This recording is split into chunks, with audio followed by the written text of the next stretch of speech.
Vocês não vão acreditar no que aconteceu comigo.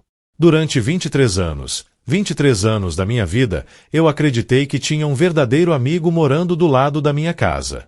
O Marcelo sempre foi aquele vizinho que todo mundo queria ter. Sempre prestativo, sempre com um sorriso no rosto, sempre disposto a ajudar. Mas a vida me ensinou que nem tudo que reluz é ouro, e algumas pessoas são mestras em esconder quem realmente são.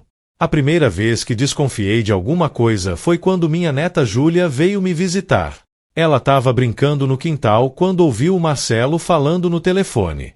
Ela veio correndo para dentro de casa, toda agitada, dizendo que o tio Marcelo estava falando mal de mim pro telefone. Na hora eu pensei que ela tinha entendido errado. Afinal, criança às vezes inventa história, né? Mas aquilo ficou na minha cabeça como uma sementinha plantada. O Marcelo sempre foi o primeiro a se oferecer para qualquer coisa. Quando minha esposa ficou doente, há 5 anos, ele aparecia todo dia perguntando se precisava de alguma coisa. Levava ela pro médico quando eu não podia, fazia compras no mercado, cuidava do jardim. Todo mundo no bairro elogiava ele, dizendo como eu era sortudo de ter um vizinho tão bom. E eu concordava completamente. Chegava até a me sentir privilegiado. Depois que minha esposa faleceu, ele continuou sendo aquela pessoa maravilhosa. Sempre perguntando se eu estava bem, se precisava de companhia, se queria ir tomar uma cerveja. Nos fins de semana, quando a solidão apertava mais, lá vinha o Marcelo com alguma desculpa para a gente conversar. Falava da vida, dos filhos, dos netos, dos problemas do bairro. Era meu confidente, sabe? Eu contava para ele coisas que não contava nem para os meus próprios filhos. Mas aí começaram a acontecer umas coisas estranhas. Primeiro, foi com o Jorge, outro vizinho nosso. Ele parou de me cumprimentar. Quando eu ia falar com ele, ele meio que desconversava e saía de perto. Achei esquisito, mas pensei que podia ser algum problema pessoal dele. Depois foi a vez da Márcia, que mora na esquina. Ela que sempre foi super simpática comigo, de repente ficou meio fria, sabe? Respondia meus cumprimentos, mas sem aquela empolgação de sempre. O que mais me chamou a atenção foi quando fui no mercado e a Carla, filha do seu Raimundo, me olhou com uma cara meio estranha. Ela sempre foi educada comigo, mas naquele dia parecia que estava me julgando por alguma coisa. Quando perguntei se estava tudo bem, ela só balançou a cabeça e disse que estava sim, mas o jeito dela dizia o contrário. Comecei a ficar paranoico, achando que tinha feito alguma coisa errada sem perceber. Revirei minha memória, tentando lembrar se tinha falado alguma bobagem para alguém, se tinha ofendido alguém sem querer. Mas não conseguia pensar em nada. Até que um dia, conversando com Marcelo sobre isso, ele disse uma frase que me deixou com uma pulga atrás da orelha. Sabe como é, Roberto, as pessoas às vezes criam expectativas erradas sobre os outros. Às vezes elas pensam que conhecem alguém, mas na verdade não conhecem nada. Na hora não entendi direito o que ele quis dizer com isso.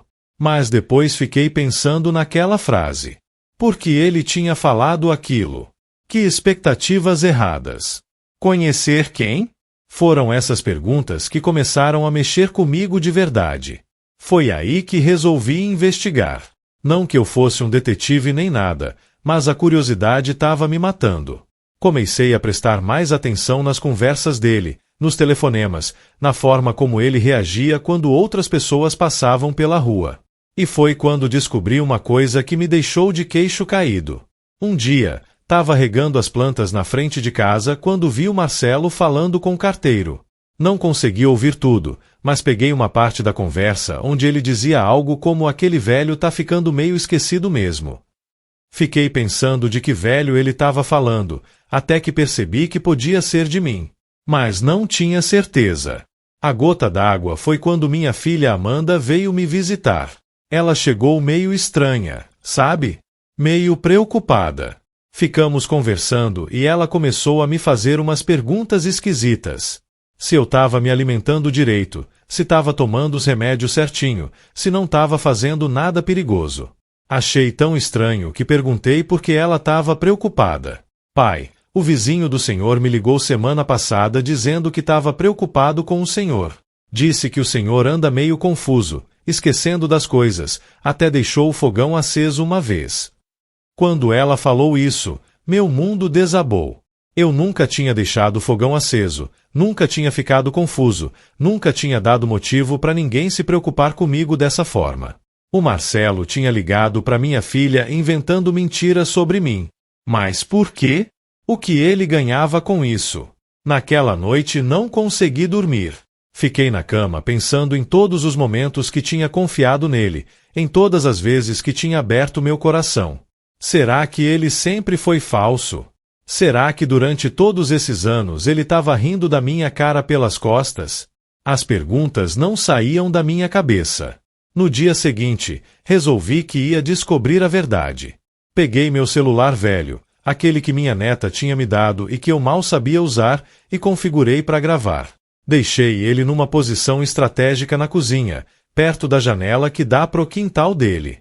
Queria ouvir o que ele falava quando pensava que ninguém estava vendo. A primeira gravação não deu em nada. Só barulho de televisão e ele falando coisas normais com a esposa.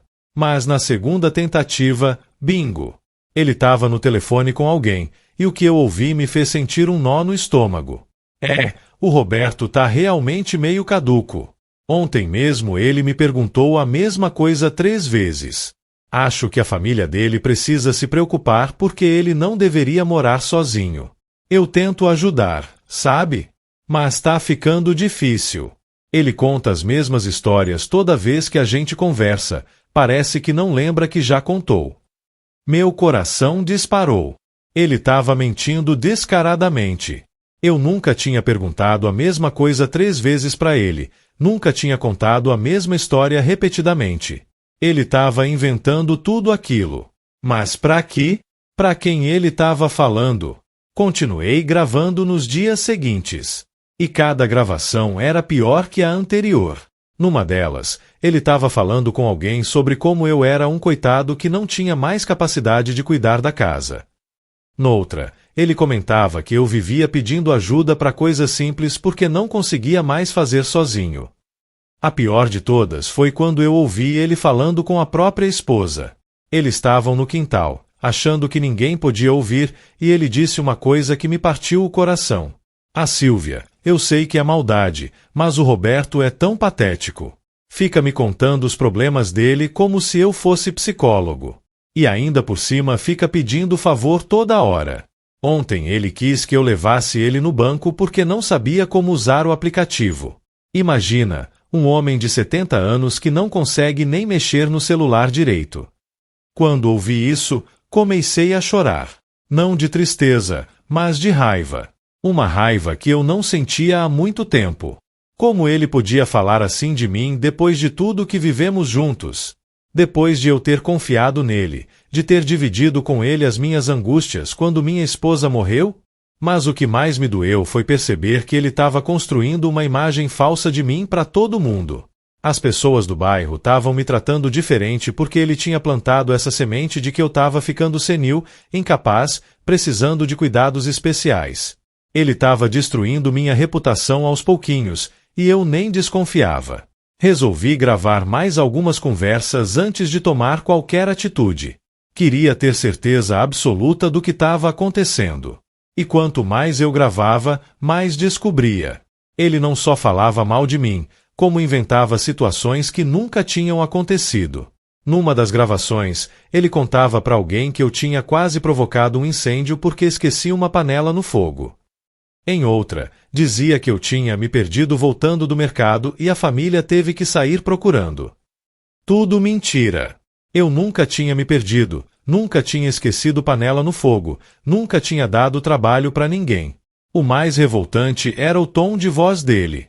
Era aquele tom de quem se faz de bonzinho, de quem está preocupado, mas na verdade está fofocando e espalhando maledicência.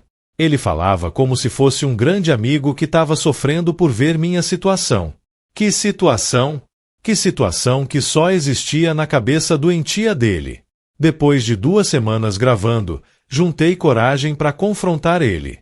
Mas antes disso, resolvi fazer uma coisa que ele jamais esperaria. Marquei uma reunião com alguns vizinhos. Disse que queria esclarecer umas coisas e pedi para todo mundo comparecer na minha casa num sábado à tarde. Apareceram o Jorge, a Márcia, o seu Raimundo com a filha Carla, a dona Helena que mora na Casa Azul e mais uns 4 vizinhos. O Marcelo, claro, também veio. Chegou todo sorridente, perguntando se eu precisava de alguma coisa, se podia ajudar com alguma coisa. Hipócrita! Comecei a reunião explicando que tinha percebido uma mudança no tratamento das pessoas comigo e que queria entender o que estava acontecendo. Vários vizinhos ficaram meio sem jeito, olhando pro chão, claramente desconfortáveis com a situação. Foi quando Jorge tomou coragem e disse: Roberto, a gente ficou preocupado com você. O Marcelo nos contou que você anda meio, sei lá, esquecido. Que às vezes faz coisas perigosas sem perceber. Pronto. Era isso que eu precisava ouvir. Olhei para o Marcelo e vi ele fazendo uma cara de quem não tinha nada a ver com aquilo, como se tivesse sido um mal-entendido. Marcelo, eu disse, você realmente contou isso para todo mundo? Ele ficou vermelho e começou a gaguejar. Roberto, eu só estava preocupado, sabe? Às vezes a gente percebe uns sinais e... Que sinais, Marcelo? Bom, você sabe, aquele dia que você esqueceu a panela no fogo, aquela vez que você se perdeu voltando do mercado. Ali eu não aguentei mais. Levantei da cadeira e fui buscar meu celular. Voltei para a sala e disse: Pessoal, eu vou contar para vocês uma coisa que vocês não vão acreditar. Durante 2 semanas eu gravei as conversas do Marcelo. E vocês vão ouvir agora o que ele realmente pensa de mim e as mentiras que ele anda espalhando. O silêncio na sala foi total. O Marcelo ficou branco como papel. Apertei o play e comecei a tocar as gravações. A primeira gravação foi aquela onde ele falava que eu estava caduco e que perguntava as coisas 3 vezes. Todo mundo ouviu em silêncio. Vi a cara de espanto dos vizinhos conforme iam entendendo o que estava acontecendo. Depois toquei a gravação onde ele inventava sobre a panela no fogo. Em seguida, aquela onde ele falava que eu era patético e que ficava pedindo favor toda hora. A cada gravação, o constrangimento na sala aumentava. O Marcelo tentou se explicar. Roberto, isso foi tirado de contexto, eu não quis dizer. Tirado de contexto coisa nenhuma, Marcelo. Você mentiu sobre mim para todo mundo durante meses. Inventou histórias, espalhou boatos, destruiu minha reputação. A dona Helena, que sempre foi uma pessoa muito sensata, foi a primeira a falar. Marcelo, isso que você fez é muito feio. O Roberto sempre foi um vizinho exemplar. Como você pôde inventar essas coisas? O Jorge balançou a cabeça e disse: Cara, que decepção. A gente acreditou em você e tratou o Roberto mal por causa das suas mentiras. A Márcia estava visivelmente chocada. Roberto, me perdoa. Eu mudei meu jeito com você por causa do que ele falou. Que situação horrível. O Marcelo tentou se defender ainda. Gente, vocês não entendem. Eu só queria ajudar. Às vezes quando a gente fica mais velho. Mais velho nada. Eu interrompi. Você inventou tudo porque é um mentiroso, um fofoqueiro, um falso. Durante 23 anos eu confiei em você, te tratei como um irmão e você me apunhalou pelas costas. Toquei mais algumas gravações, incluindo aquela onde ele falava com a esposa chamando-me de patético. O constrangimento dele era visível. A esposa dele, a Sílvia, que também estava na reunião, ficou com tanta vergonha que levantou e saiu da minha casa sem falar nada. Os outros vizinhos começaram a se posicionar. Alguns falaram que sempre desconfiaram que tinha alguma coisa estranha, outros se desculparam por terem mudado o tratamento comigo. O clima ficou muito pesado pro Marcelo. Ele tentou uma última cartada. Roberto, depois de tantos anos de amizade, você vai acabar com tudo por causa de um mal-entendido. Mal-entendido? Marcelo, você mentiu sobre mim durante meses. Você fez as pessoas pensarem que eu tô ficando louco, que sou um perigo para mim mesmo e pros outros. Isso não é mal-entendido, isso é maldade pura. Nesse momento, minha filha Amanda chegou. Ela tinha vindo me visitar e encontrou a casa cheia de vizinhos. Quando expliquei o que estava acontecendo e toquei as gravações para ela, ela ficou furiosa. Então foi você que me ligou inventando que meu pai estava com problemas? Ela perguntou pro Marcelo. Ele tentou negar, mas era tarde demais. Amanda continuou. Você me deixou preocupada à toa. Eu vim aqui pensando que meu pai estava precisando de cuidados especiais por causa das suas mentiras. A situação ficou insustentável pro Marcelo.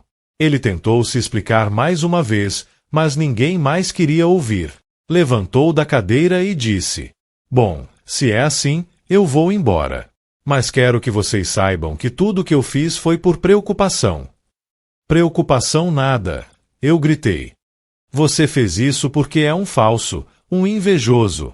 Você não suportava ver que eu estava bem, que eu estava conseguindo viver sozinho depois da morte da minha esposa. Ele saiu da minha casa humilhado, com todos os vizinhos olhando feio para ele. A partir daquele dia, a vida no bairro mudou completamente. As pessoas voltaram a me tratar normalmente, alguns até me pediram desculpas pelo jeito que tinham me tratado.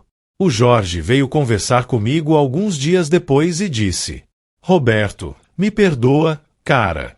A gente foi muito idiota de acreditar naquelas mentiras sem nem perguntar para você se era verdade. A Márcia também se desculpou e disse que sempre achou estranho eu ter mudado tanto de uma hora para outra, mas que confiou na palavra do Marcelo porque ele parecia tão preocupado. O mais gratificante foi quando minha filha Amanda me disse: Pai, eu deveria ter desconfiado. O senhor sempre foi tão independente, tão esperto. Como eu pude acreditar que tinha mudado tanto assim? Expliquei para ela que quando alguém que consideramos amigo fala alguma coisa, nossa tendência é acreditar, principalmente quando a pessoa usa um tom de preocupação, como se realmente se importasse. O Marcelo era mestre nisso. Nos dias seguintes, comecei a descobrir mais coisas. A Carla, filha do seu Raimundo, me contou que o Marcelo tinha espalhado para outras pessoas do bairro que eu estava com sintomas de demência.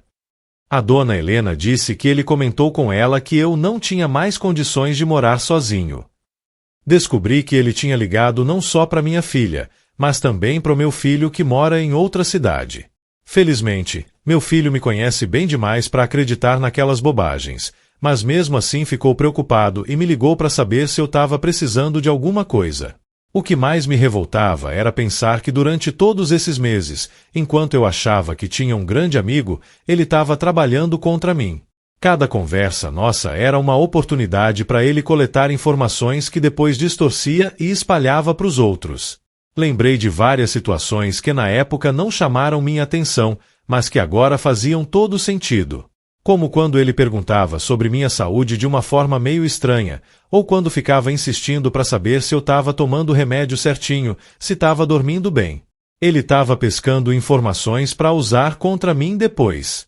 Também lembrei daquela vez que ele se ofereceu para ir comigo no médico, e depois ficou perguntando o que o doutor tinha falado, se tinha algum problema sério, se eu precisava de acompanhamento.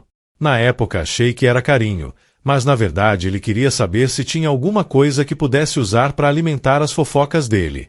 O pior de tudo é que ele fazia isso com uma cara de anjo. Sempre com aquele sorrisinho simpático, sempre se oferecendo para ajudar, sempre perguntando como eu estava. Mas por dentro, ele estava planejando como ia usar cada informação contra mim. Passaram-se algumas semanas desde aquela reunião constrangedora. O Marcelo praticamente desapareceu.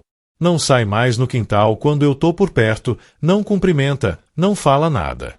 A esposa dele também fica meio escondida. Acho que ela ficou com vergonha da situação. Mas sabe o que mais me deixa satisfeito? É ver como a verdade sempre aparece no final. Durante meses ele conseguiu enganar todo mundo, me fazer passar por maluco, por incapaz. Mas bastou eu mostrar as evidências para a situação se reverter completamente. Hoje os vizinhos me tratam até melhor do que antes. Acho que ficaram com remorso por terem acreditado naquelas mentiras.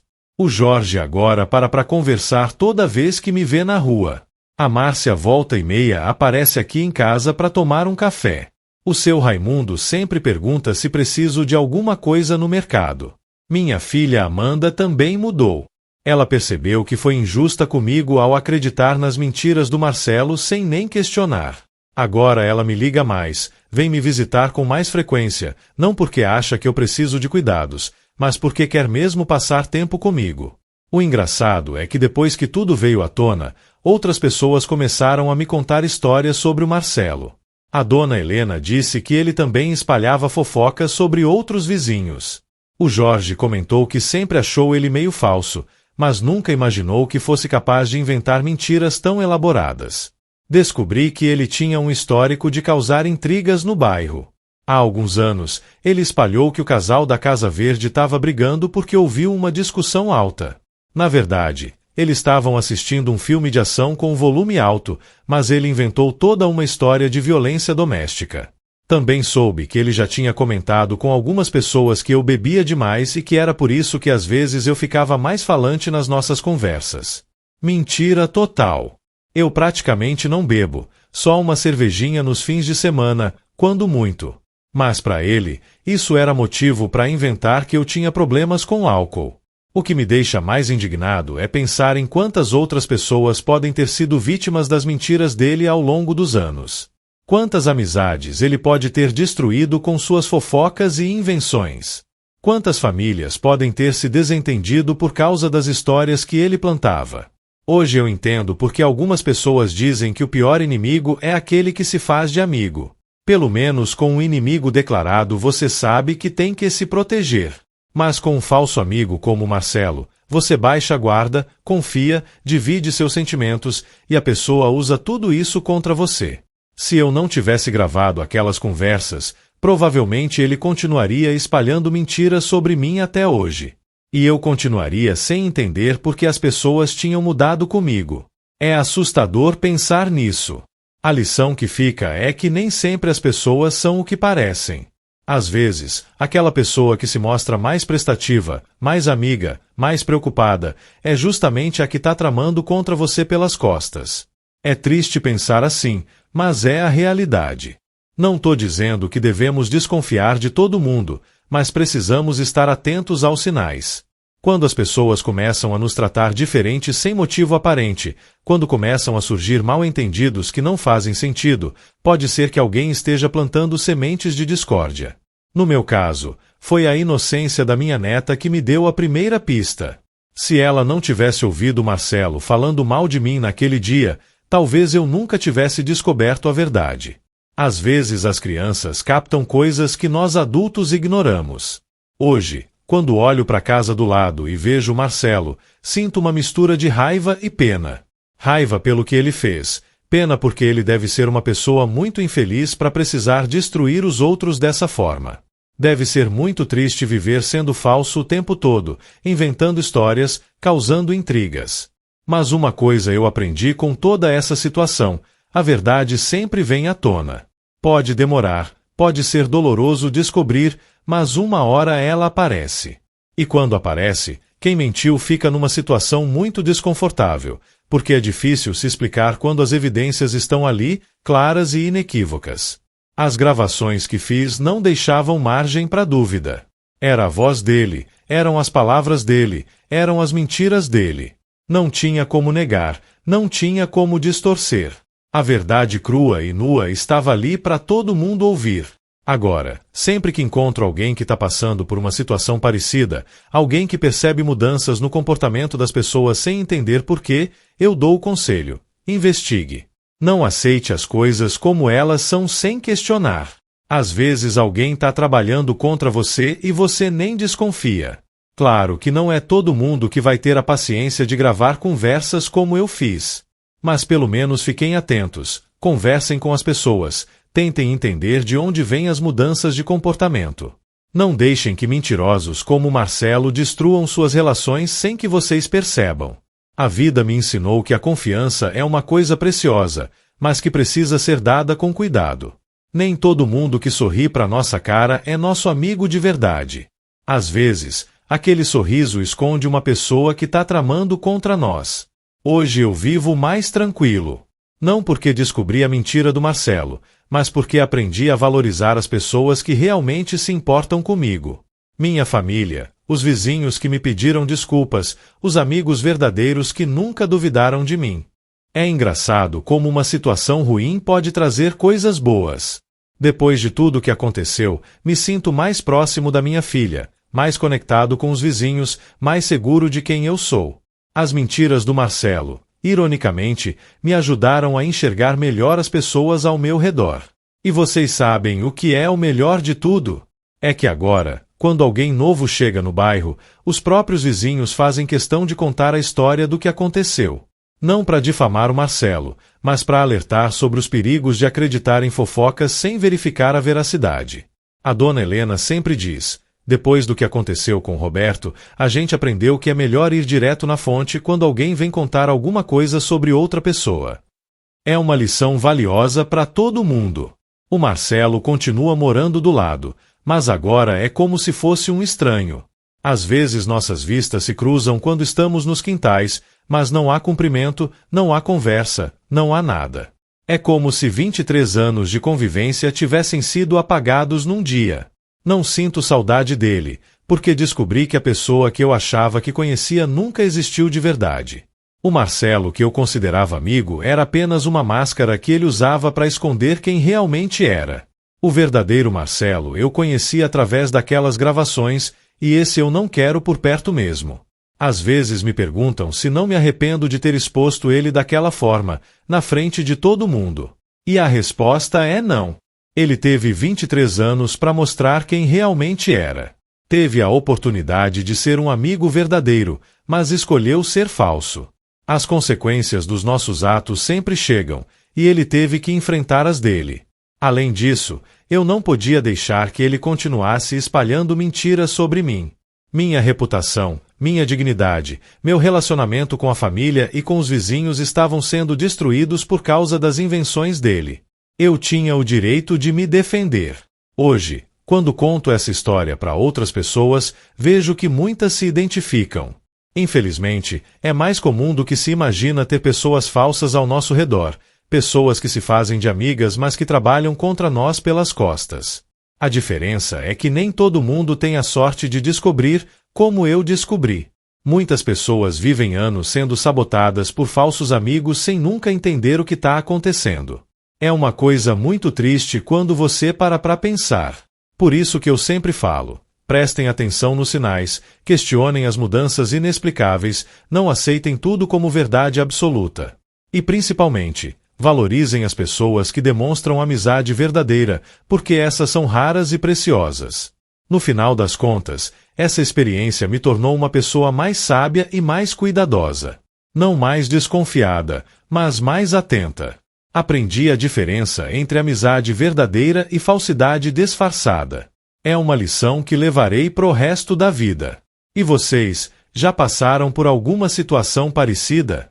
Já descobriram que alguém que consideravam amigo na verdade estava trabalhando contra vocês? Comentem aí embaixo, porque tenho certeza de que muita gente tem histórias similares para contar. A vida é cheia de surpresas, algumas boas, outras nem tanto. Mas o importante é que sempre podemos aprender com cada experiência, mesmo as mais dolorosas. No meu caso, aprendi que nem todo vizinho prestativo é realmente um amigo e que às vezes as pessoas mais próximas podem ser as mais perigosas. Mas também aprendi que a verdade é poderosa demais para ficar escondida para sempre. Uma hora ela vem à tona, e quando vem, ela muda tudo. No meu caso, ela me devolveu minha dignidade e me mostrou quem são meus verdadeiros amigos. Mas deixa eu contar para vocês o que aconteceu depois dessa reunião constrangedora. Porque a história não acabou aí. Na verdade, foi só o começo de uma série de revelações que me deixaram ainda mais chocado com a extensão da falsidade do Marcelo. Alguns dias depois que expus as mentiras dele, a Márcia apareceu na minha casa com uma cara preocupada. Ela disse que tinha uma coisa importante para me contar, mas que não sabia se devia. Insisti para ela falar, porque depois de tudo o que tinha acontecido, eu queria saber toda a verdade.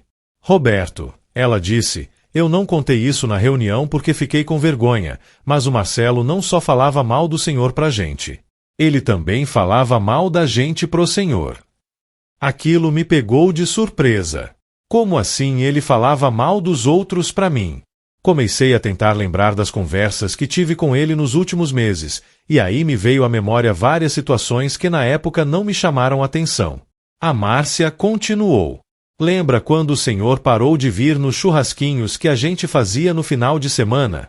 Foi porque o Marcelo disse pro senhor que a gente não queria mais gente da sua idade lá, que era só para famílias mais novas. Caramba! Era verdade.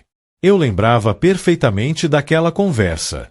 O Marcelo tinha vindo conversar comigo um dia e, no meio da conversa, comentou que tinha ouvido que os churrascos da Márcia eram mais para turma jovem e que talvez eu não fosse me sentir à vontade lá. Na época, fiquei chateado, mas respeitei. Agora descobria que ele tinha inventado aquilo. E tem mais, a Márcia continuou. Ele também disse para Dona Helena que o senhor achava ela muito faladeira e que não gostava quando ela vinha conversar. Por isso ela parou de cumprimentar o senhor direito. Meu Deus do céu!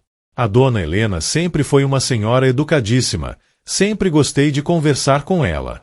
Quando ela começou a me tratar com frieza, pensei que eu tinha falado alguma bobagem sem perceber. Mas na verdade tinha sido mais uma mentira do Marcelo. Fiquei tão indignado que pedi para Márcia me contar tudo o que ela sabia. E o que eu descobri me deixou de queixo caído. O Marcelo não era só um mentiroso, ele era um verdadeiro manipulador. Ele contava mentiras sobre mim para os vizinhos, e mentiras sobre os vizinhos para mim, criando um clima de desconfiança e afastamento entre todos nós. Ele tinha dito pro Jorge que eu comentei que achava ele meio agressivo e que tinha medo de conversar com ele. Mentira total.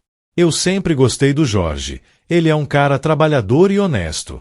Mas por causa dessa mentira, o Jorge começou a evitar conversar comigo, achando que eu tinha preconceito contra ele. Pro seu Raimundo, ele inventou que eu tinha reclamado do barulho que os netos dele faziam quando vinham visitar. Outra mentira absurda. Eu adoro criança, sempre achei uma alegria ouvir as risadas dos netinhos do seu Raimundo brincando no quintal. Mas por causa dessa invenção, o seu Raimundo ficou constrangido e começou a pedir para os netos fazerem menos barulho quando eu estava por perto. E para Carla, a filha do seu Raimundo, ele disse que eu tinha comentado que ela se vestia de forma inadequada para a idade e que os pais deveriam dar mais educação para ela. Isso me deixou furioso. A Carla sempre foi uma menina respeitosa e bem educada. Como ele podia inventar uma coisa dessas? Percebi que o Marcelo tinha criado uma rede de mentiras que afetava todo mundo no bairro. Ele não só destruía minha reputação falando mal de mim, como também destruía meus relacionamentos fazendo todo mundo pensar que eu falava mal deles. Era uma estratégia diabólica. Mas por que ele fazia isso? Qual era o objetivo? Foi quando tive uma conversa com minha filha Amanda que as coisas começaram a fazer sentido. Amanda tinha investigado um pouco mais sobre as ligações que o Marcelo fez para ela. Descobriu que ele não só tinha ligado uma vez, mas várias vezes ao longo dos meses. E em cada ligação, ele ia aumentando a gravidade da situação. Pai, ela me disse, na primeira ligação ele disse que o senhor estava um pouco esquecido. Na segunda, que o senhor tinha deixado o fogão aceso. Na terceira, que o senhor tinha se perdido voltando do mercado. Era como se ele quisesse me convencer aos poucos de que o senhor realmente estava precisando de ajuda. Foi aí que a ficha caiu. O Marcelo não estava fazendo aquilo por maldade gratuita. Ele tinha um plano. Queria que minha família acreditasse que eu não tinha mais condições de morar sozinho. E qual seria o próximo passo? Provavelmente sugerir que eu fosse morar numa casa de repouso, ou que vendesse minha casa para ir morar com os filhos. E aí eu lembrei de uma conversa que tive com ele há alguns meses. Ele tinha comentado, meio que sem querer, que minha casa era muito grande para uma pessoa só, e que se eu vendesse, poderia comprar um apartamento menor e ainda sobrar dinheiro para curtir a vida. Na época, achei que ele estava só dando uma opinião. Agora vejo que pode ter sido mais que isso. Será que ele tinha interesse na minha casa? Será que estava esperando que eu vendesse por um preço baixo para ele ou para alguém conhecido dele? Ou será que o plano era outro? Talvez ele quisesse se aproveitar da situação para se passar por cuidador e ter acesso aos meus bens? Não tenho certeza dos motivos dele, mas uma coisa é clara: tudo o que ele fez foi calculado. Não foi coisa de momento, não foi maldade gratuita. Foi um plano elaborado para me prejudicar e me fazer parecer incapaz. Resolvi investigar mais um pouco. Fui conversar com outros vizinhos para saber se ele tinha espalhado mentiras sobre outras pessoas também. E descobri que sim. O Marcelo tinha um histórico longo de causar intrigas no bairro. A dona Lúcia, que mora 3 casas abaixo da minha, me contou que há 2 anos o Marcelo espalhou que ela estava com problemas financeiros e que podia estar vendendo coisas roubadas na garagem. Isso porque ela tinha organizado um bazar beneficente e ele viu o movimento de pessoas comprando coisas. Em vez de perguntar do que se tratava, ele inventou toda uma história. O Mário, que mora na rua de trás, disse que o Marcelo comentou com várias pessoas que ele batia na esposa, só porque uma vez ouviram uma discussão mais alta. A discussão era sobre qual programa assistir na televisão, mas o Marcelo transformou aquilo numa história de violência doméstica. Percebi que o Marcelo tinha um padrão. Ele pegava situações normais do dia a dia e distorcia tudo, criando histórias dramáticas e problemáticas. E o pior, ele sempre se colocava como uma pessoa preocupada, que estava apenas querendo ajudar ou alertar os outros. Mas o que mais me impressionou foi descobrir que ele não fazia isso só com os vizinhos. Ele também fazia com a própria família. A cunhada dele, irmã da Sílvia, me procurou depois que soube da história toda. Ela disse que o Marcelo sempre criava problemas entre os parentes da esposa. Roberto, ela me disse, minha irmã não sabe, mas o Marcelo já inventou várias histórias sobre nossa família. Disse que nosso pai estava com ciúme da vida financeira dele, que nossa mãe fazia comentários maldosos sobre a casa deles, que eu estava tentando influenciar a Sílvia contra ele. Tudo mentira. Descobri que por causa das mentiras dele, a família da Sílvia tinha se afastado bastante do casal nos últimos anos. Eles achavam que não eram bem-vindos, que eram mal vistos pelo Marcelo e até pela própria Sílvia. Na verdade, era tudo manipulação dele para isolar a esposa da família. Isso me fez pensar: será que a Sílvia sabe do tipo de pessoa que o marido dela é? Será que ela também é vítima das manipulações dele? Ou será que ela sabe de tudo e finge que não vê? Lembrei que nas gravações que fiz, ela participou de algumas conversas onde ele falava mal de mim. Ela não o contradizia, não o questionava. Às vezes até concordava com ele. Mas talvez ela fizesse isso por medo, ou porque já estava tão acostumada com as mentiras dele que nem questionava mais. De qualquer forma, fiquei com pena da Sílvia. Deve ser terrível viver com uma pessoa assim, nunca sabendo se o que ela fala é verdade ou mentira. E pior ainda, ser cúmplice, mesmo que involuntariamente, das maldades do marido. Mas voltando à minha situação, depois de todas essas descobertas, resolvi tomar uma atitude mais drástica.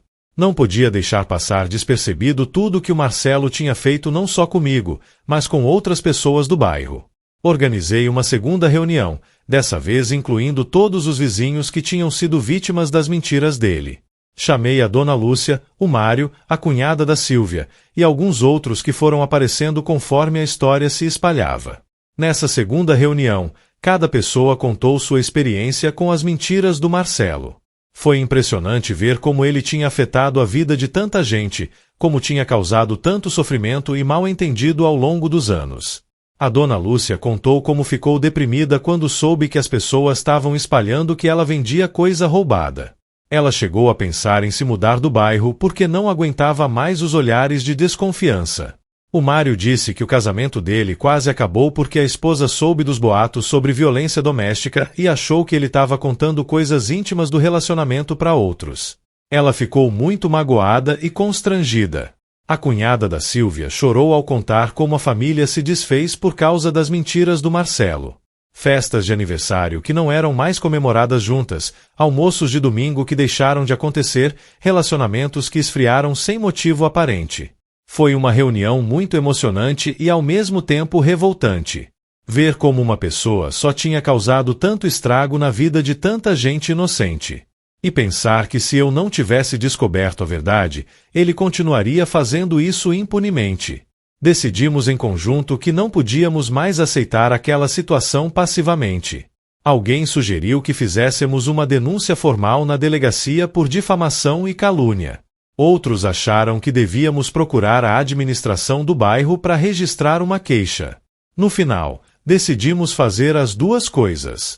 Juntamos todas as evidências que tínhamos, minhas gravações, depoimentos das pessoas que foram vítimas das mentiras, registros de telefones e mensagens, e fomos até a delegacia fazer um boletim de ocorrência. O delegado que nos atendeu ficou impressionado com a quantidade de evidências e com o número de pessoas afetadas. Ele disse que era um caso raro de ver alguém causar tanto dano social de forma tão sistemática. Isso que vocês trouxeram aqui caracteriza crime contra a honra, ele explicou. Difamação, calúnia, injúria. E o fato de ter afetado várias pessoas mostra que foi algo premeditado, não acidental. Saímos da delegacia com a sensação de dever cumprido. Não porque quiséssemos prejudicar o Marcelo, mas porque não podíamos deixar que ele continuasse fazendo mal para as pessoas. Alguns dias depois da denúncia, o Marcelo apareceu na minha porta. Ele estava visivelmente nervoso e constrangido. Disse que queria conversar, que achava que podíamos resolver tudo sem envolver a justiça. Roberto, ele disse, acho que as coisas saíram de controle. Talvez eu tenha exagerado em alguns comentários, mas nunca foi minha intenção causar tanto problema. Eu olhei para ele e disse, Marcelo, você mentiu sobre mim durante meses. Inventou que eu estava ficando louco, que era um perigo para mim mesmo e para os outros. Fez minha família se preocupar à toa, fez os vizinhos me tratarem como se eu fosse um coitadinho. E descobri que você fez isso com várias outras pessoas também. Ele tentou se explicar, mas eu nunca quis prejudicar ninguém de verdade. Às vezes a gente ouve uma coisa, interpreta de um jeito. Interpretar é uma coisa, Marcelo. Inventar é outra. Você não interpretou nada, você criou histórias do nada. Você disse que eu deixei panela no fogão, que me perdi voltando do mercado, que perguntava as mesmas coisas 3 vezes. Isso não é interpretação, isso é invenção pura. Ele ficou em silêncio por alguns segundos e depois disse, bom, se é assim, eu peço desculpas. Não vai mais acontecer. Desculpas não apagam o mal que você fez, Marcelo. Quantas noites eu fiquei acordado tentando entender por que as pessoas tinham mudado comigo. Quanto sofrimento você causou para mim e para os outros. Ele saiu da minha casa cabisbaixo, mas eu sabia que aquelas desculpas não eram sinceras. Eram apenas o desespero de alguém que foi pego no flagra e estava tentando minimizar as consequências. Algumas semanas depois, soube que o Marcelo e a Sílvia tinham posto a casa à venda. Aparentemente, eles decidiram se mudar do bairro. Não sei se foi por causa do constrangimento da situação ou se havia outros motivos, mas para mim foi um alívio saber que eles iam embora. A casa ficou vazia por alguns meses até que uma família nova se mudou para lá. O Joaquim e a Fernanda, um casal jovem com 2 filhos pequenos. Gente boa, educada, que cumprimenta todo mundo e não se mete na vida dos outros. É engraçado como a dinâmica do bairro mudou depois que o Marcelo foi embora. As pessoas voltaram a se falar normalmente, voltaram a fazer os churrasquinhos de fim de semana, voltaram a se visitar. Era como se uma nuvem negra tivesse sido removida de cima da nossa rua. A dona Helena me disse uma vez, Roberto, depois que o Marcelo foi embora, percebi como ele deixava a gente paranoica. Sempre plantando dúvidas sobre uma pessoa ou outra. Agora a gente vive em paz. É verdade. Quando tem alguém espalhando intrigas o tempo todo, o ambiente fica pesado, desconfiado. Todo mundo fica meio ressabiado, com medo de falar alguma coisa que possa ser usada contra eles depois. Com a saída do Marcelo, o bairro voltou a ser aquele lugar tranquilo que eu sempre conheci. As pessoas voltaram a confiar umas nas outras, a compartilhar os problemas e as alegrias, a se ajudar quando precisa. Meu relacionamento com minha filha Amanda também melhorou muito. Ela percebeu como foi injusta ao acreditar nas mentiras sobre mim sem nem questionar. Agora ela confia mais em mim, respeita mais minha independência, não fica mais me tratando como se eu fosse um coitadinho que precisa de cuidados especiais. Pai, ela me disse outro dia, Depois de tudo o que aconteceu, percebi como o senhor é esperto e independente. Me sinto boba por ter acreditado naquelas mentiras. Expliquei para ela que não precisava se sentir boba, que qualquer pessoa poderia ter caído na mesma armadilha. O Marcelo era muito convincente, sabia exatamente como plantar as sementes da dúvida na cabeça das pessoas. O importante é que no final tudo se resolveu. A verdade veio à tona. As pessoas descobriram quem o Marcelo realmente era, e ele teve que enfrentar as consequências dos seus atos. Hoje, quase um ano depois de tudo o que aconteceu, posso dizer que saí fortalecido dessa experiência. Aprendi a valorizar mais os relacionamentos verdadeiros, a desconfiar de pessoas que vivem espalhando fofocas sobre os outros, a não aceitar mudanças inexplicáveis no comportamento das pessoas sem investigar. Também aprendi que a tecnologia pode ser uma grande aliada quando precisamos provar a verdade. Se eu não tivesse gravado aquelas conversas, provavelmente nunca teria conseguido desmascarar o Marcelo. As pessoas continuariam acreditando nas mentiras dele. Por isso que hoje eu sempre digo para os meus amigos: quando alguma coisa não faz sentido, quando as pessoas mudam com vocês sem motivo aparente, não aceitem passivamente. Investiguem, questionem, busquem a verdade. Às vezes tem alguém trabalhando contra vocês pelas costas. E principalmente, não confiem cegamente em pessoas que vivem falando mal dos outros. Quem fala mal de todo mundo para você, com certeza fala mal de você para todo mundo. É uma regra que nunca falha. O Marcelo era exatamente assim. Sempre tinha alguma fofoca para contar, sempre sabia de algum problema na vida dos outros, sempre tinha alguma crítica a fazer. Eu achava que ele era bem informado, que prestava atenção nas coisas ao redor. Na verdade, ele era apenas um fofoqueiro malicioso. Hoje eu rio quando penso em como fui ingênuo durante todos esses anos. Mas não me culpo por isso. É natural confiarmos nas pessoas que convivem conosco, especialmente quando elas se mostram prestativas e amigas. O problema é quando essa confiança é traída da forma mais baixa possível. Mas sabe o que mais me deixa satisfeito em toda essa história? É saber que outras pessoas aprenderam com minha experiência. Sempre que conto essa história para alguém, vejo que a pessoa fica mais atenta aos sinais, mais cuidadosa com as informações que recebe de terceiros. É como se minha experiência ruim servisse para proteger outras pessoas de passarem pela mesma coisa. E isso dá um sentido maior a todo o sofrimento que passei.